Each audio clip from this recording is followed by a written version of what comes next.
Look, we got in store for y'all. Whoo, we got a nice fish plate. We got catfish. We got shrimp. Jumbo shrimp. Scrimp.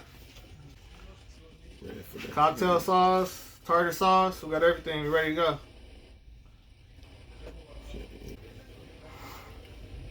All right, ladies and gentlemen, Raider Nation, Raider Nation, Raider Nation, Raider Nation.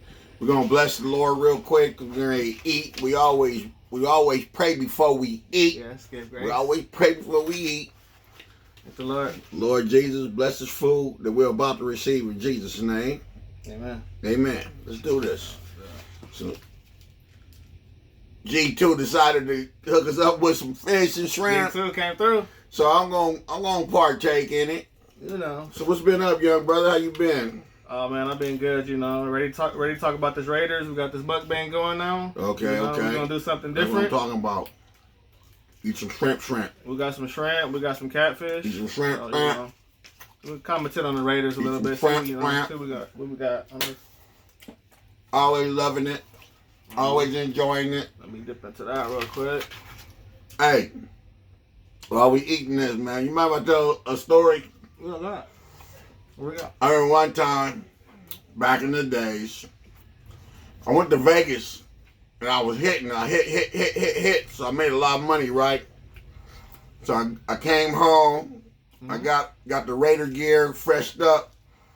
My baby boy here, G2, got him off fresh like me. Right. The Shacks were just out. I think it was 1992. The black Shacks, the pumps. Oh, Shaq Diesel. Yeah, so we were clean, man. That's, you know, ritual, like, you know, how we would dress for the game. You know, this is an LA game. Right. So we get to the game, and this dude comes in with a Rick Meyer jersey on. You know who Rick Meyer is. He's a quarterback for the Seattle Seahawks. Just so happened we're playing Seattle Seahawks. And the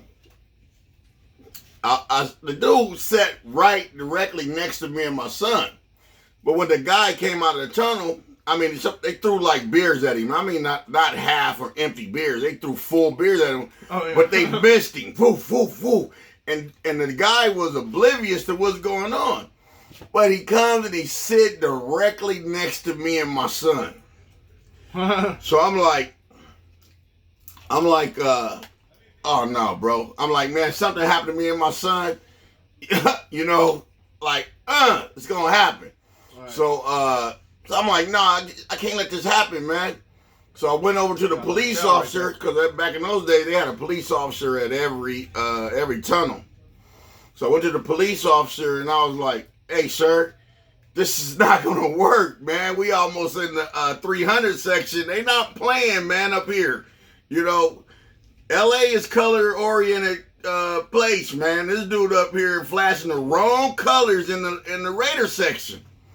So the police officer was like, hey, man. I hate this story, y'all. I hate this story. The police officer was like, hey, he paid his ticket. He can sit where he wanted to sit. LAPD told me that. So I was like, all right. So, you know, I'm trying to be nonviolent, right? So I went to my seat. And the moment I sat down, someone threw a full nacho. And it landed on my son's head. At the time, he was my baby. He was a youngster. I mean, he was like, you know, every second I hold his hand. He was walking all that. But, man, I was so upset. And I went to the police officer, and I said to him, hey, man, you see what happened?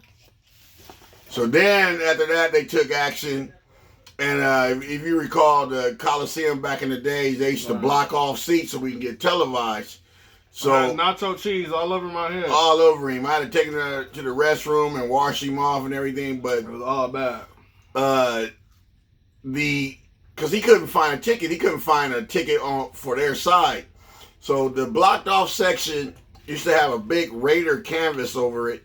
So right directly across from us, we see this guy come out the tunnel with some officers, and they peel back about 3 or 4 seats of that big canvas that had a Raider emblem on it. And they peeled it back and they set the guy there. And I said, it take my son to get drenched with some nachos before you guys did something right. You know what I mean? But that's a funny story. But we would, they would say G'd up. We was clean, man. I mean, I took, my baby, I bought him everything brand new, just like me. He was wearing the same thing I was wearing. And here we go with the nachos on top of his head.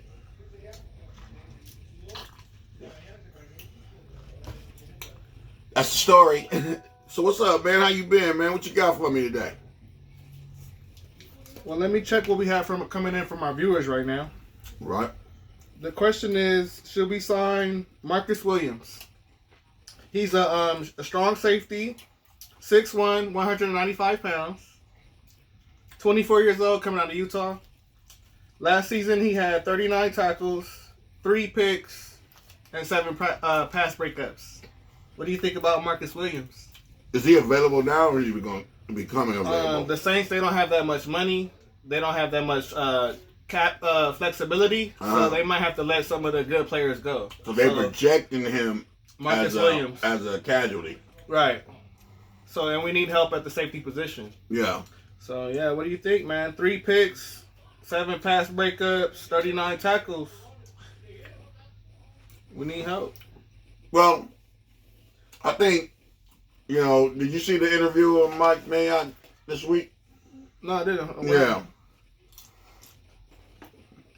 He was making comments about, they're going to really have to do their research and find out who's the better player. And every team is facing the same situation.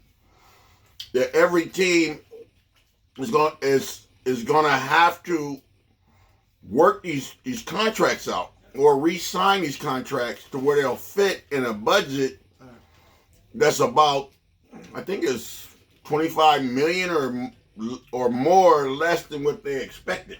So I will wait and see, how these teams are able to get with these guys and not everybody wants to lose these kids to cap casualty because it's not something that they did. It wasn't something they did on their own. It was a part of what happened in the league, and every team is facing that.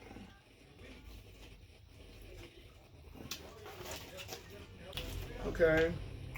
Say, for instance, if Marcus Mariota, if he's traded, who do we pick up?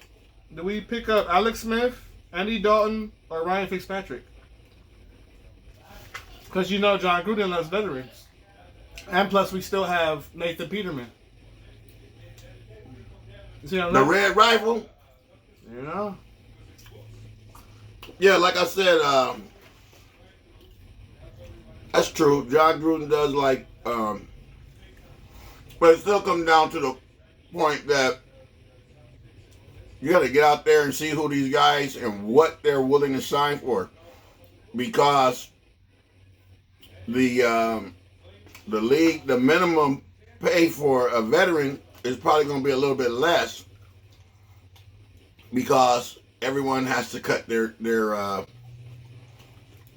rosters down, and I hate to see Gabe Jackson, possibly was a cap casualty because he's a cap casualty at I think $14 million. Oh, he's gone. Yeah. Yeah, but the thing is, but he's a good player. He's solid. Solid in our own line. He's definitely a player we should take that. We should take that loss.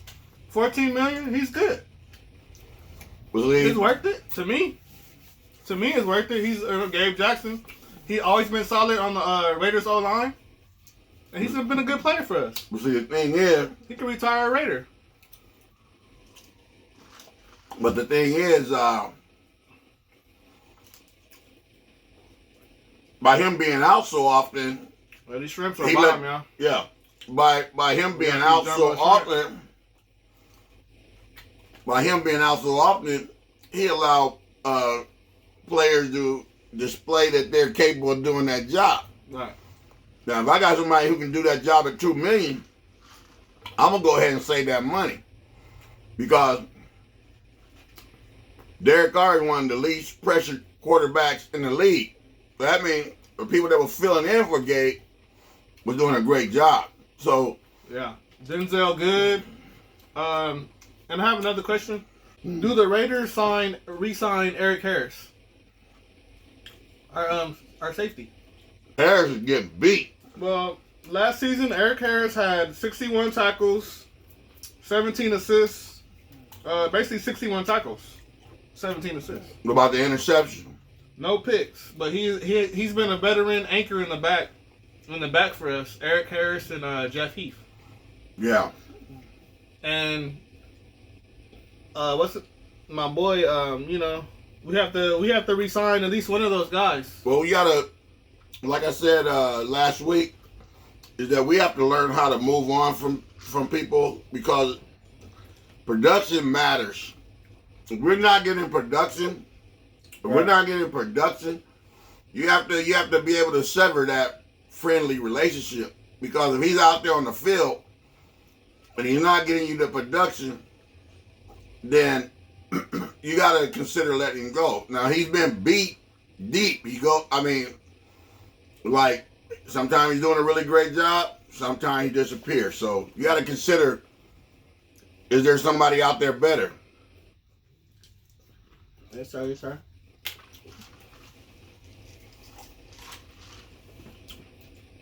That's why a lot of people are saying that we should be looking for a free safety.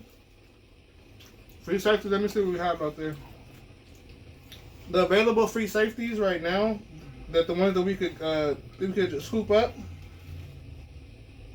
We have John Johnson III coming from the Los Angeles Rams. So last season he had 73 tackles, 1 pick, and 8 pass breakups for the Los Angeles Rams. Yeah. Sorry, I'm eating y'all. But see, those stats are not that bad, but they're not that greater than Harris. But the pass breakups make it sound like he was where the ball was, and he was putting things together. So yeah, John Johnson III, yeah. Yeah, so that's what I'm considering. You have to look at everybody. You have to evaluate everybody. And if there's somebody out there that can beat this person out, you gotta give that person a chance. I didn't expect for our defense to do so poorly this year. Right. But I hate to make excuses, but this was a COVID situation. Big C, big C. Big C. That a lot of people had players that were out. Right. A lot of our star players were out.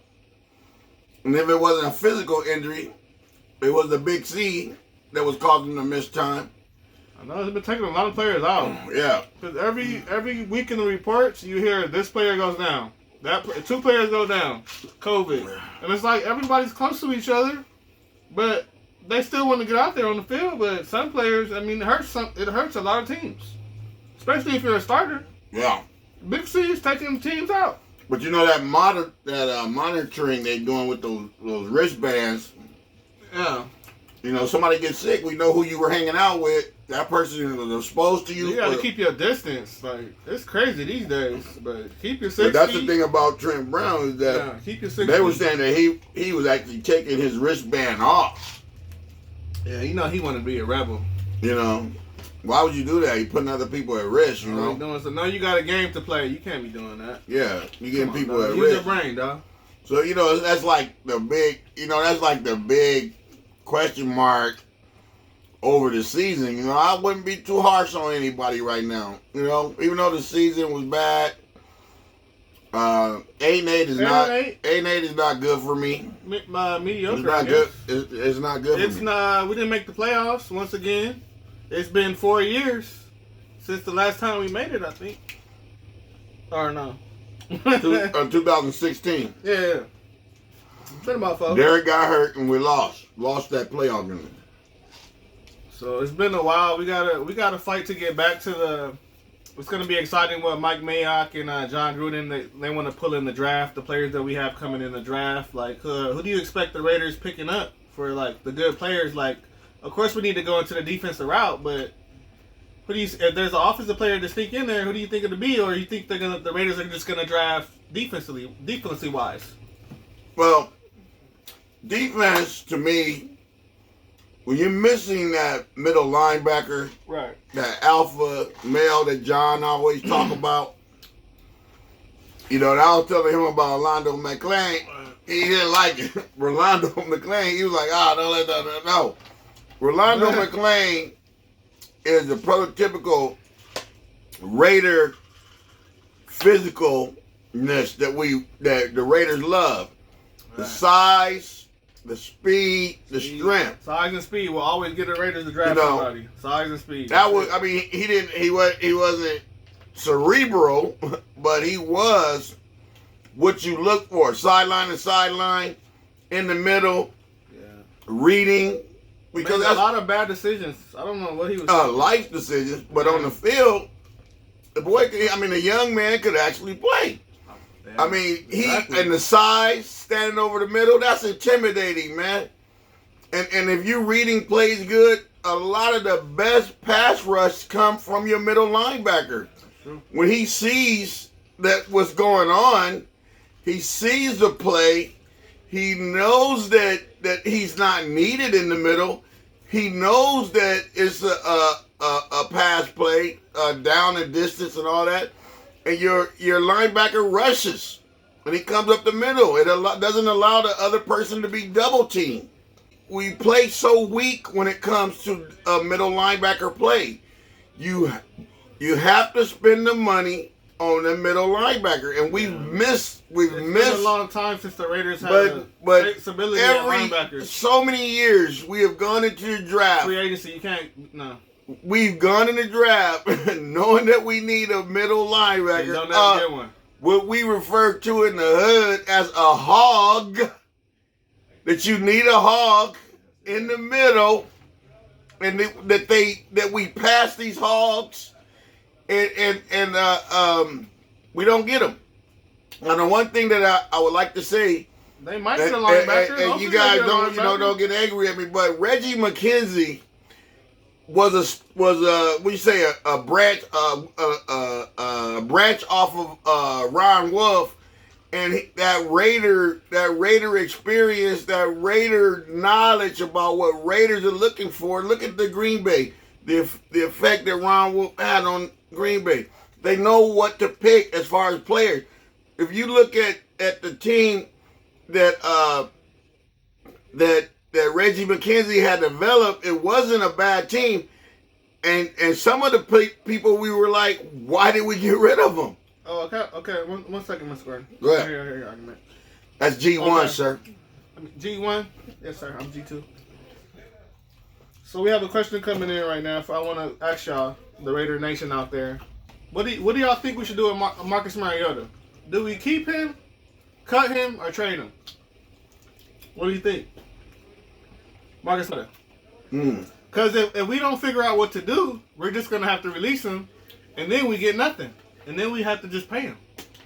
So we might as well try to trade him and get something back in return. You see what I'm saying? Well, personally, myself, would you trade him, keep him, or cut him? I don't think that was the purpose of us bringing him in. We didn't bring him in to lose, because right now we would be losing if we trade him. I mean, if we get the value, then I don't have a problem with that. But to pay him what we paid him and not get anything valuable, people are saying like 3rd round, 4th round, 5th round picks for Mariota. I think that's a waste. I think there's value in having that good backup. We could reload that pick into defense. But you see, Marcus Mariota almost won that game. Derek went down. Almost don't count. When does almost count?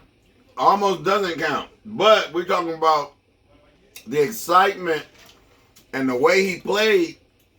That's more promising than a lot of things we've seen in the past. Okay. I hear your argument. You know, a lot of these guys come in and you know it's a loss. You know, somebody come off the bench and they're like, okay, we're gonna lose. But Mariota, I mean, it went all the way down to the wire, right? Do you think we should give? And we shouldn't have lost that game. Do you think we should give Jameis Winston a chance? We could trade for him. Maybe Drew Brees might want to come back one more year, and maybe we could try to get Jameis Winston. I don't think or no. The Saints gonna give him up. No, they're not gonna give him up. I'm tripping on that. Let's see what else we have. If he corrected his eyesight, they're not giving him up. Do you project the Raiders will pick up a free agent wide receiver? Because how everything's been going with Henry Ruggs, he missed a lot of time. You know. No. No? No. All right. I don't think in free agency. What about linebacker? I think, but we may draft one. What do you think about linebacker or DN? In free agency? Yeah, in free agency we pick up somebody. We have to consider it. But like I said, the people that we brought in last year, when you look at the body of work of people that we brought in, Littleton, the other brother from Chicago. Yeah, it's gonna be hard to fix these rosters. These guys. Yeah. These guys were projected to be good players for us last year, but I think we need a lot of the stuff that we have. We need to give it a chance. If we have a regular offseason, give these guys a chance to gel. Because whenever the Raiders pick up somebody, I go out and I look at the film on those guys. I go out and I start looking at the film. I watch YouTubers who do film on the guys. I go and I look for myself and I watch video on the guys and I watch some of their recent games and I watch some of the stuff they did in college. The guys that we brought in on defense last year are good players, but I think it's last year. Other than the Bucks winning the championship, everything else is a wash. You know, not everybody. I mean, some people were playing excellent ball. I don't know what you could accredit that to. Staying healthy, not having any COVID incidents. Would you say that Derek Carr? Big C. Yeah. Would you say that Derek Carr is the second best in the AFC West? Because we got Patrick Mahomes, Derek Carr, of course. Okay. Then we got Justin Herbert and Drew Lock. Yeah, I believe. So he got to be second. No, I mean last year I believe he was. That's what I'm saying. Yeah, last year he was 8 games. The second best quarterback in our division. Why not give him another chance? Yeah, but you think his time is running out? Well, like I said, if I'm gonna give everybody a pass, I gotta give him a pass too. Yeah, give him a pass, man. But I think it's time to move on. So, do we pull that trade for Deshaun Watson then? We might as well just go do that, or we could go get Russell Wilson. Or should we just sign Cam Newton? Okay, the problem is... I like Cam Newton. He could be a Raider. The problem is... excuse me, that was a big shrimp. Gotta be careful. The problem is, you don't know what the money availability is. Right. Okay? They cut Gabe. I think some of the experts were saying we only saving like, minimum money. It's not enough, but it's like, I think I heard like 11 million. So you still got to cut some more people if you're going to make up the money that way and make money available for. I think the draft you have to have like 20 million available for the draft. And the last reports I was looking at, the Raiders were strapped prior to letting Gabe Jackson go. Okay, I have a question coming in for some of our viewers right now. Do the Raiders pick up KJ Wright from the Seahawks, 6'4", 246 pounds, 31 years old, coming from Mississippi State, last season, 2020, 60 tackles, 2 sacks, 1 forced fumble, and 1 interception. KJ Wright. He's been a solid anchor for the Seahawks as their linebacker, middle linebacker captain. KJ Wright. And I think he has a Super Bowl ring for sure. That sounds good. I mean, his stats sound great. I'll have to look at some film and make further comment.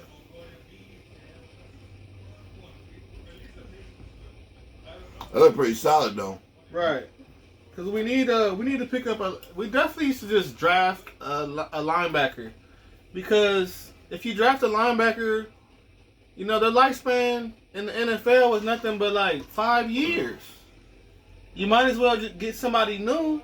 Every time I think of that, you know what and I mean? all the comments that I hear, I always think about Ray Ray. What is it?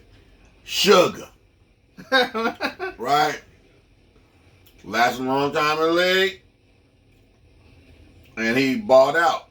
I mean, just like I said last week, you know, it's the cream of the crop. You got to go out there and take a chance. You know, number 52. Okay? That boy played. I mean, we went out and got him, and he was everything that they said he was. Right. He was everything they said he was. Right? Khalil Mack, baby. You know, a youngster, you know. Yeah, Khalil, a man among boys. You know, from a small school. Came into the league and was lights out. But that's what you have to have the ability to find these young people, you know. Right. But it wasn't nobody. I mean, it wasn't brain science or rocket science or. Khalil was projected top 5.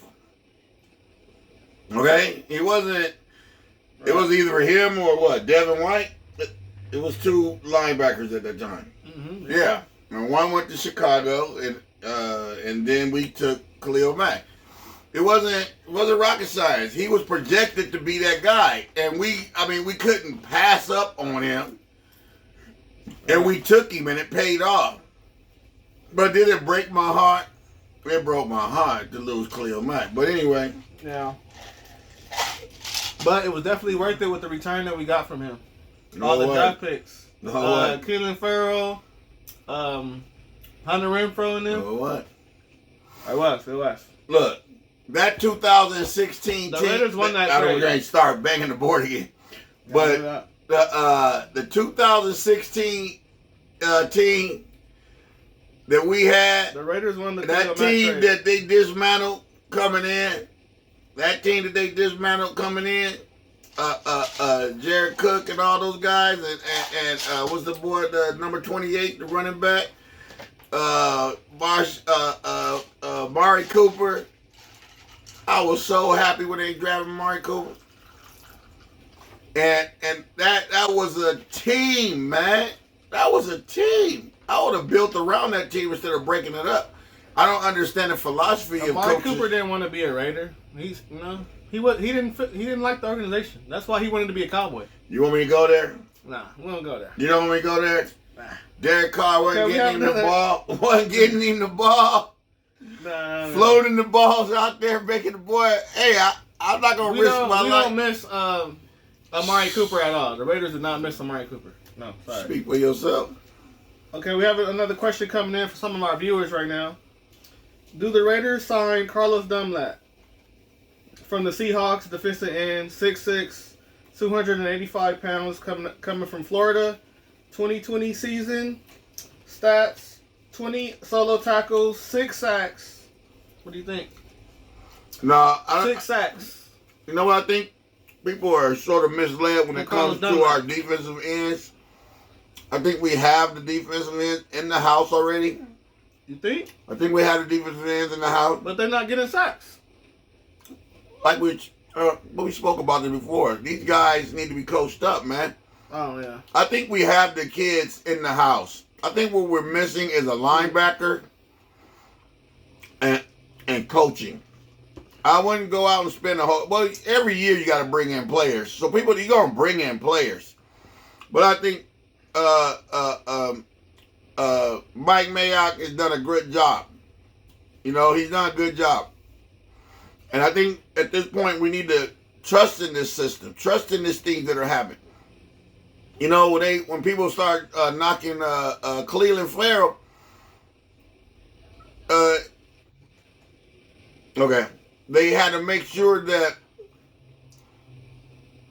they had to make comment that they were moving him inside. He wasn't always working on the outside. He was moving inside. They moved him inside to work. We love Louisiana chicken, y'all. If there's a Louisiana chicken in your neighborhood, I definitely recommend you go and you get your fish platter. You get the catfish fillets. You know, get the jumbo shrimp. You know, we gotta do it back. No more questions for today. Like and subscribe us, y'all. And tell us what you think about all our comments. Have a good day.